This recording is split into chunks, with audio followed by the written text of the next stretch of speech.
ඔන්න ඉතින් සෙට් එකත් එක්ක එකතු වෙලා අපි ගියා ඩුබායි වල ග්ලෝබල් විලේජ් එක බලන්න.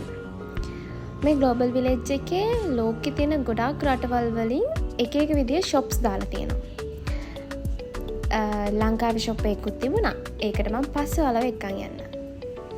ඔන්න ඉතින් ඇවිදින අතරේ පොඩි මියුසික් එකක් ඇහුණා. මේ ඉන්නේ අපේ ටීම් එකේ එක ෂෙෆ් කෙනෙක්. අපි දෙන්නත් එක්ක පොඩි ඩාන්ස් එකක් කරා.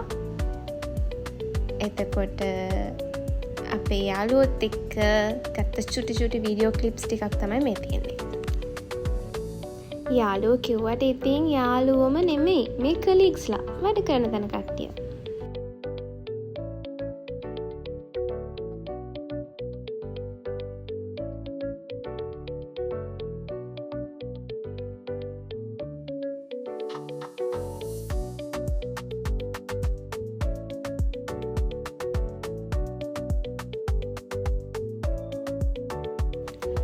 මේ තියෙන්නේ ලංකාවේ ෂොප් එක.